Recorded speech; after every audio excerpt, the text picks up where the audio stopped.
ये बात 23 जनवरी 2026 की देर रात की है दोस्तों। उत्तर प्रदेश के आगरा जिले के अंदर ट्रांस जमुना थाना क्षेत्र लगता है और उसके अंदर जवाहर पुल है। वहां पे क्या होता है, एक लड़का बहुत ही स्पीड से स्कूटी चला रहा होता है। उसकी स्कूटी के ऊपर एक बोरा रखा हुआ होता है। लड़का आनन फानन में उस स्कूटी को दौड़ा रहा होता है।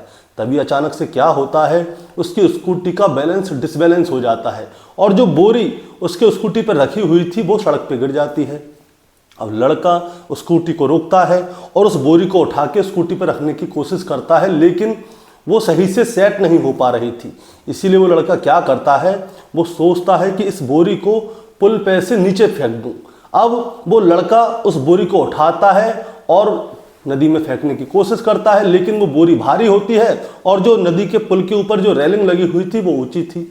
लड़का बार बार मेहनत करता है, कोशिश करता है, लेकिन वो उस बोरी को नीचे फेंक नहीं पाता।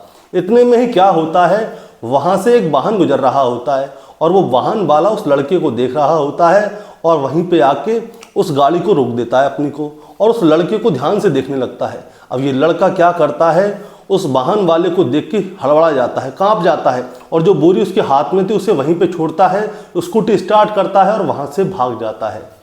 अब कुछ देर बाद पुलिस को फोन आता है और पता चलता है कि यमुना पुल के ऊपर एक बोरी पड़ी हुई है और उस बोरी के अंदर एक लड़की की सरकटी लाश है जिसने कि शरीर पे एक भी कपड़ा नहीं पहना हुआ। पुलिस मौके पर पहुंचती है और फिर ये जानकारी ली जाती है कि आखिर ये लड़की कौन है, कहाँ की रहने वाली है और इसकी हत्या किसने की है और क्यों की है। इसके बाद दोस्तों पुलिस जब अपना काम करती है तो महज 12 घंटे के अंदर ही इस हत्याकांड का खुलासा कर देती है पुलिस और फिर जाके एक कहानी सामने आती है कि इस लड़की की हत्या आखिर क्यों की और किसने की। दोस्तों आज की कहानी इसी लड़की के ऊपर है जिसे इतनी बेदर्दी से मारा गया। दोस्तों कहानी शुरू करूंगा उससे पहले मैं बस आपसे यही कहना चाहूँगा कि अगर आप मेरे चैनल पर नए हैं तो चैनल को जल्दी से सब्सक्राइब कर दीजिएगा ताकि रोजाना रात को 8 बजे मैं आपके लिए एक सच्ची घटना की कहानी लेकर आ सकूं। नमस्कार दोस्तों, मैं गौरव शर्मा और आप देख रहे हैं गौरव शर्मा सफ़र। दोस्तों आज की जो सच्ची घटना मैं आपको सुनाने जा रहा हूं, ये सच्ची घटना शुरू होती है उत्तर प्रदेश के आगरा जिले से और आगरा जिले के अंतर्गत एक थाना लगता है, थाना ट्रांस यमुना थाना क्षेत्र के अंतर्गत एक जगह लगती है टेढ़ी बगिया पार्वती कॉलोनी गली नंबर 4। यहाँ पे एक शख्स रहते हैं जिनका नाम है अशोक शर्मा, जो कि रेलवे से रिटायर्ड हैं। इनके घर में 6 फरवरी 2026 को इनके सबसे छोटे बेटे की शादी है। इसीलिए क्या होता है, 23 जनवरी 2026 की दोपहर में लगभग 2 बजे के आसपास इनके तीसरे नंबर की बेटी मिक्की शर्मा अपने घर से अपनी माँ से ये कह के निकलती है कि वो भाई की शादी के कार्ड कोरियर करने के लिए जा रही है और 2 बजे करीब वो घर से निकल जाती है। अब वो लड़की निकल तो जाती है लेकिन वो वापस नहीं आती। 2 बजे से 4 बज जाते हैं, 6 बज जाते हैं, 7 बज जाते हैं, लेकिन मिक्की शर्मा घर पे वापस नहीं आती और जब वो वापस नहीं आती तो उसकी माँ को बड़ी चिंता होती है। इसीलिए क्या होता है, उसकी माँ उसके पिता अशोक शर्मा से कहती है कि बेटी जब से गई हुई है वापस नहीं आई, वो कहाँ गई है, आप ज़रा उसे फ़ोन करके पूछे कि आखिर वो गई कहाँ, बहुत देर हो गई है।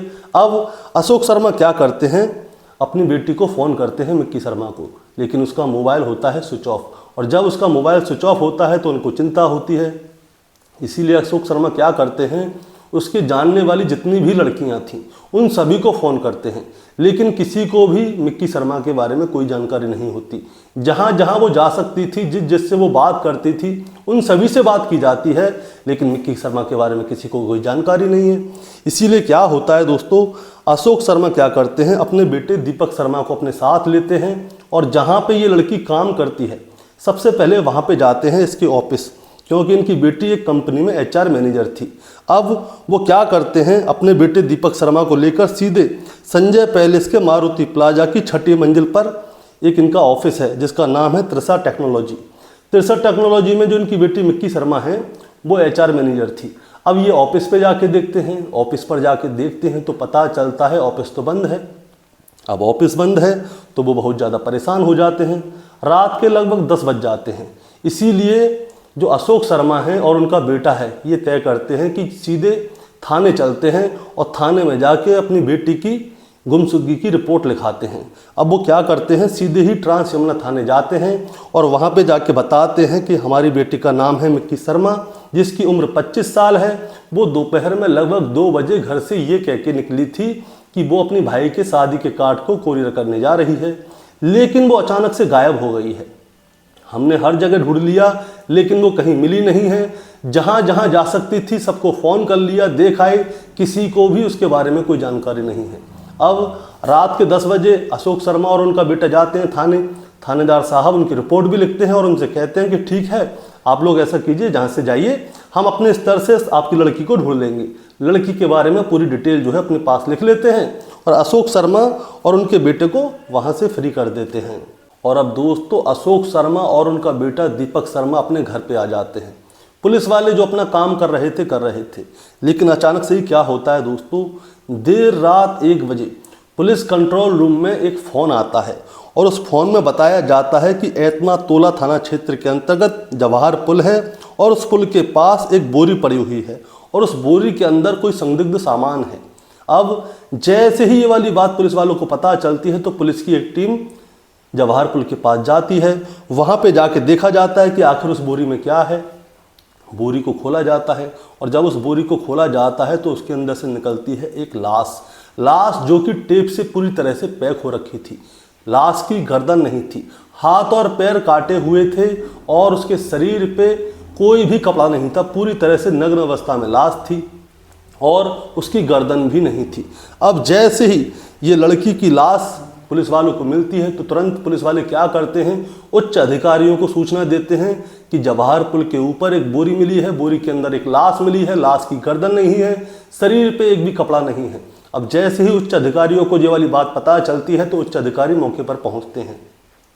इस लाश के बारे में जानकारी ली जाती है और कई सारी टीम गठित कर दी जाती हैं और ये जानकारी ली जाती है कि आखिर ये लड़की कौन है, कहाँ की रहने वाली है। क्योंकि दोस्तों उस लड़की के शरीर पे कोई भी ऐसी चीज़ नहीं थी जिसे देखकर पता चल जाए कि ये लड़की कौन है। कोई ज्वेलरी नहीं थी, किसी भी तरह का बर्थमार्क नहीं था, कपड़े पहने नहीं थे, गर्दन भी नहीं थी। अब लड़की के बारे में जानकारी लगी तो कैसे लगी।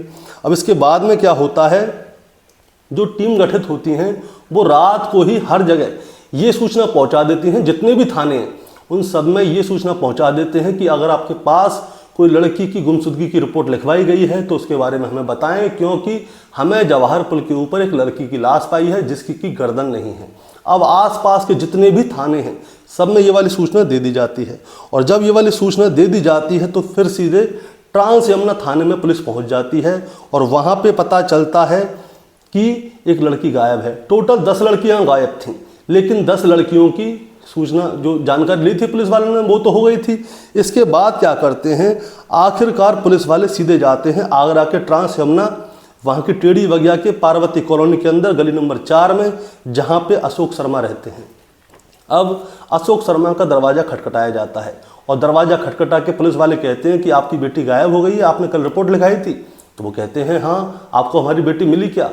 तो पुलिस वाले उनसे कहते हैं कि आप पहले हमें बताइए कि आपकी बेटी का सामान कहाँ है, हम उसके सामान को देखना चाहते हैं, हम उसका मेकअप देखना चाहते हैं कि वो मेकअप कहाँ पे रखती है और कैसा मेकअप करती है। अब जैसे ही ये वाली बात सामने आती है तो अशोक शर्मा भी चौंक जाते हैं कि ये लोग मेरी बेटी के मेकअप को क्यों देखना चाहते हैं, क्योंकि अभी तक पुलिस ने जो है उस लड़की की लाश के बारे में उनको कुछ बताया नहीं था। अब अशोक शर्मा उसके कमरे में जाते हैं और दिखाते हैं कि देखिए यहाँ पे मेकअप का सामान है, आप देख लीजिए।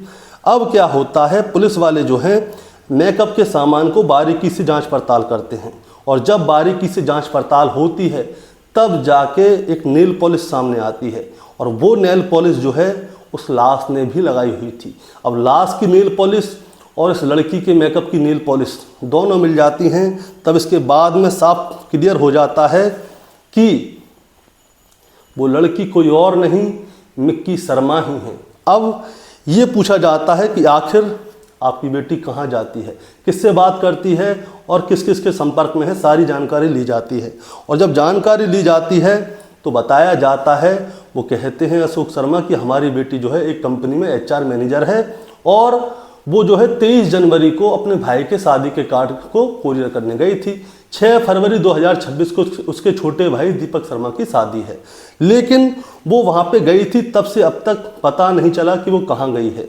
अब इसके बाद क्या होता है, पुलिस वाले उनके घर से लेके जो जवाहर पुल है वहाँ तक के तकरीबन 100 से ज़्यादा सीसीटीवी कैमरे होते हैं, उन सभी को छान मारते हैं। लेकिन उन सीसीटीवी कैमरों में क्या दिखता है दोस्तों, एक लड़का होता है जो कि स्कूटी पे एक बोरी को लेके जा रहा होता है, लेकिन उसमें साफ चेहरा क्लियर दिखता नहीं है, लेकिन स्कूटी दिख रही होती है और वो स्कूटी मिक्की शर्मा की ही होती है। अब उनसे पूछा जाता है कि आपकी बेटी कहाँ पे काम करती है, ये बताओ। अब इसके बाद बताया जाता है कि वो तो संजय पैलेस में काम करती है। अब उस लड़की के ऑफिस में जाया जाता है। अब लड़की के ऑफिस में जाया जाता है और वहाँ के सीसीटीवी कैमरों की फुटेज देखी जाती है कि कहीं ऐसा तो नहीं लड़की यहाँ पे आई है। अब जैसे ही सीसीटीवी कैमरों की फुटेज देखी जाती है तभी एक चेहरा सामने आता है। रात को तकरीबन 11 बजे के आसपास का समय होता है। ऑफिस में ही काम करने वाला विनय राजपूत, जो कि ट्रांस जमुना कॉलोनी का रहने वाला होता है, वो क्या कर रहा होता है, एक बोरी को घसीट के ऑफिस के बाहर ले जा रहा होता है और ऑफिस से लिफ्ट में जाता है, लिफ्ट से घसीट के उस बोरी को बाहर लेकर आता है और फिर जो मिक्की शर्मा की स्कूटी है उसी स्कूटी पे रख के लेके जाता है। इसमें विनय शर्मा का चेहरा बिल्कुल क्लियर दिख रहा था, ये कोई और नहीं विनय शर्मा ही है। अब जैसे ही प्राइम सस्पेक्ट सामने आ जाता है कि कोई और नहीं विनय शर्मा है, तभी पुलिस क्या करती है, विनय शर्मा को जाल बिछाती है और पकड़ लेती है और विनय शर्मा को गिरफ्तार कर लिया जाता है। 12 घंटे के अंदर ही पुलिस ने विनय शर्मा को गिरफ्तार कर लिया। अब विनय शर्मा से पूछा जाता है कि बताओ तुमने आखिर मिक्की शर्मा की गर्दन काटी तो क्यों काटी, उसकी हत्या की तो क्यों की। इसके बाद विनय शर्मा पूरी कहानी शुरू से लेकर आखिर तक सुनाता है कि आखिर बात हुई तो क्या हुई थी। दरअसल विनय शर्मा और मिक्की के बीच में पिछले 2 साल से प्रेम प्रसंग था। मिक्की ब्राह्मण थी, विनय शर्मा राजपूत था, ठाकुर था। अब इन दोनों के बीच में प्रेम प्रसंग चल रहा था और ये दोनों एक ही कंपनी में काम करते थे। मिक्की ऑफिस में एचआर के पद पे थी और ये कंप्यूटर ऑपरेटर था और मार्केटिंग का सारा काम देखता था। ज़्यादातर ये जो है ऑफिस से बाहर रहता था, मिक्की ऑफिस के अंदर रहती थी। 2 साल से प्रेम प्रसंग था, खाते थे, पीते थे, घूमते थे और सारे प्रेम प्रसंग की सारी बातें करते थे और इनके परिवार वालों को भी पता था कि इन दोनों के बीच में प्रेम प्रसंग चल रहा है। अब पिछले 6 महीने से क्या होता है, मिक्की जो है ज़्यादा बिजी रहने लग जाती है और वो किसी से बात करती थी। विनय शर्मा को इसके ऊपर पूरा शक था कि ये किसी न किसी से बात करती है, किसी न किसी के प्रेम प्रसंग कर रही है, किसी न किसी से इसकी दोस्ती है और ये विनय शर्मा को धोखा दे रही है, उसे ये लगता था। इसीलिए विनय शर्मा जो है उससे बार बार शादी की बात करता था कि ऐसा है हम दोनों शादी कर लेते हैं, क्योंकि इन दोनों के परिवार वालों को इनके बारे में पता था और शादी भी करनी थी। लेकिन मिक्की क्या है, वो क्या करती थी, बात को टाल जाया करती थी। ये वाली बात विनय को बहुत ज़्यादा बुरी लगती थी कि मिक्की जो है बार बार बात को टाल रही है। अब क्या किया जाए। इसी बीच में क्या होता है, 6 फरवरी 2026 की इसके छोटे भाई दीपक की शादी थी। मिक्की जो है उसके कार्डों को सबको दे रही थी, जानने वालों को। तारीख आती है 23 जनवरी 2026। 23 जनवरी 2026 को विनय शर्मा जो है पहले से ही प्लानिंग करके बैठा हुआ था कि अब फाइनल करना है कि ये मुझसे शादी करेगी या नहीं करेगी। इसीलिए क्या होता है, जो मिक्की है उसको परचेजिंग करनी थी शादी की और वो घर से निकली थी शादी के कार्ड कुरियर करने के लिए। अब वो विनय को फ़ोन करती है कि ऐसे ऐसे बात है, मुझे पैसों की ज़रूरत है क्योंकि मुझे मार्केटिंग करनी है। तो विनय कहता है कि ऐसा करो, तुम ऑफिस में आ जाओ, ऑफिस में आ जाओ, यहाँ पे थोड़ा बहुत काम है, उसे करने के बाद हम दोनों एक साथ चलेंगे और मार्केटिंग करेंगे। अब मिक्की खुश हो जाती है। वो क्या करती है, शादी के कार्ड जो कुरियर करने होते हैं उन्हें करती है, उसके बाद सीधे चली जाती है ऑफिस। ऑफिस में विनय इसका इंतज़ार कर रहा होता है। जैसे ही मिक्की ऑफिस जाती है तो विनय क्या करता है, जो ऑफिस बॉय होता है गार्ड, उसको फ्री कर देता है प्यून को कि ऐसा है तुम जाओ, हम दोनों ऑफिस बंद करके आ जाएंगे। अब ऑफिस में जाके इन दोनों के बीच में बातचीत होती है। मिक्की कहती है कि मुझे 3 लाख रुपए की ज़रूरत है, मेरे छोटे भाई की शादी है। अब विनय उससे कहता है कि देखो तुम मुझसे शादी तो कर नहीं रही, तुम मुझसे बार बार पैसे मांगती रहती हो, अब जब तुम मुझसे शादी कर ही नहीं रही तो मैं तुम्हें पैसे क्यों दूँ। इसी बात के बाद में इन दोनों के बीच में हो जाता है झगड़ा और जब इन दोनों के बीच में झगड़ा हो जाता है तो विनय क्या करता है, जो चाकू खरीद के लाया था धारदार, वो चाकू निकालता है और मिक्की के ऊपर मारे जाता है। 8-10 बार ऐसे करता है कि उसकी गर्दन में से खून निकलने लगता है और जब उसकी गर्दन से खून निकलने लगता है तो मिक्की ज़मीन पे गिर जाती है और वहाँ पे पड़ी पड़ी तड़प रही होती है, ज़मीन में खून बह रहा होता है। विनय शर्मा ये देखकर चौंक जाता है कि अबे ये क्या हो गया। होता क्या है, गुस्से में आदमी क्या है, जो उसमें होश खो बैठता है। विनय ने भी ऐसा ही कर दिया, वो जोश में होश खो बैठा और मिक्की की गर्दन काट दी, जिसकी वजह से मिक्की मर जाती है। और जब मिक्की मर जाती है तो विनय उसकी लाश के पास पूरे 1 घंटे बैठा रहता है। वो मिक्की को देखता रहता है और मन ही मन में सोचता है कि मैंने ये क्या कर दिया, मैंने मिक्की की हत्या कर दी, अब इसकी लाश का क्या करूं, कहाँ ठिकाने लगाऊं। और दूसरी बात ये कि अगर इसे पुलिस ने पकड़ लिया तो ज़िंदगी भर के लिए ये जेल में रहेगा। अब विनय ने क्या किया हुआ था, पहले से ही बहुत सारी प्लानिंग की हुई थी, पहले से ही सोच के गया था कि मिक्की को मारेगा। इसके बाद ये क्या करता है, मिक्की की जो लाश होती है उसकी गर्दन को काट देता है। इसके पास एक पिट्ठू बैग होता है, उसमें उसकी गर्दन को डाल लेता है। इसने जो ज्वेलरी पहनी होती है उस सबको उतार के अपने पास रख लेता है। उसके मोबाइल को स्विच ऑफ करता है और जो पिट्ठू बैग था उसमें डालता है। फिर उसके सारे कपड़ों को उतारता है, उन्हें भी उसी पिट्ठू बैग में रख लेता है। मिक्की की लाश पूरी नितंग हो जाती है बिना कपड़ों की। इसके बाद एक बड़ी सी बोरी होती है जो कूड़ा फेंकने की होती है, उसमें उसकी लाश को सेट करने की कोशिश करता है, लेकिन वो सेट हो नहीं पाती।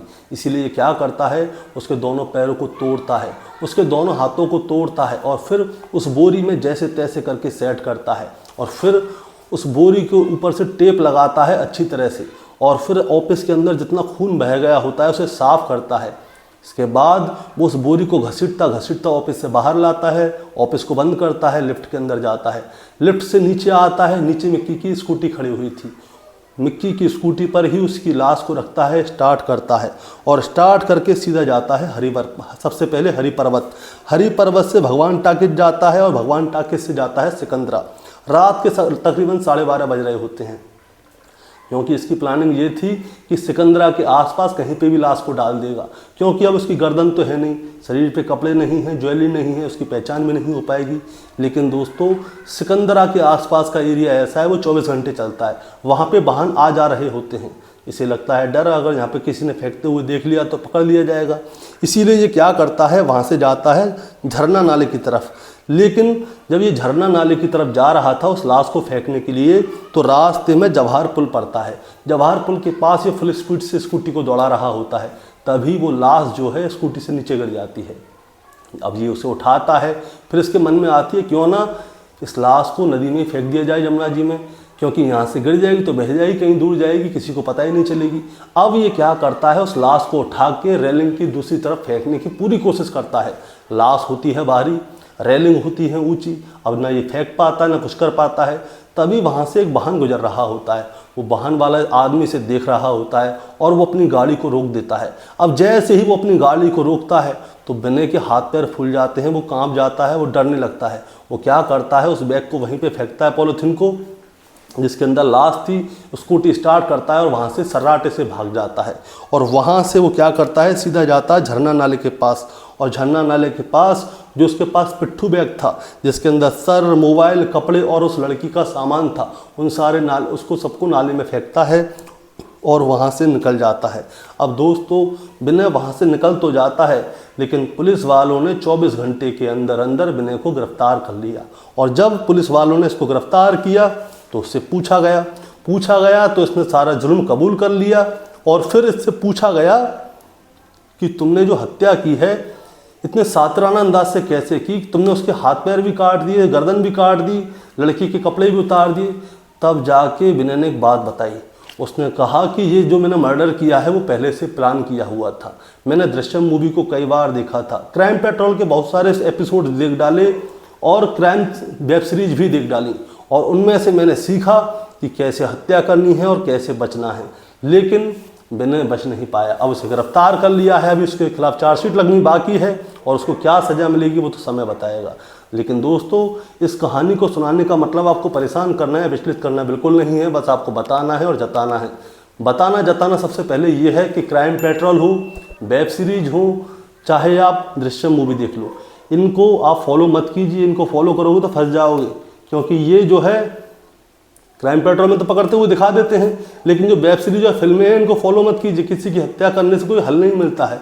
अगर विनय चाहता तो पिंकी को छोड़ देता, मिंकी को, और कहीं और शादी कर लेता। भाई मिंकी उससे शादी नहीं करना चाहती तो मत करो, तुम अलग हो जाओ, डिवाइड एंड रूल। अब उसके बाद में क्या होता है, वो क्या करता है, उसकी हत्या कर देता है। वो अपने परिवार वालों को बताता, मिंकी के परिवार वालों को बताता, सारी चीज़ बताता कि ये किसी लड़के से बात करती है, मैं इससे बात नहीं करना चाहता, या इसको बताओ, कहो कि ये मेरे से बात करे, किसी और से नहीं करे। कुछ भी करता, लेकिन हत्या नहीं करता। अब हत्या करने से ना तो मिंकी उसकी हुई, और अब वो जिंदगी भर जेल में सड़ेगा। अब उसको फायदा क्या हुआ, कुछ भी नहीं, सिर्फ नुकसान ही होता है। गलत करने का अंजाम सिर्फ गलत ही होता है। दोस्तों, अब आपका क्या कहना है इस कहानी के बारे में, आप जरा हमें कमेंट में बताइएगा। चैनल पे नए हैं तो सब्सक्राइब करके जाइएगा, ताकि रोजाना रात को 8 बजे मैं आपके लिए एक सच्ची घटना की कहानी लेकर आ सकूं। नमस्कार।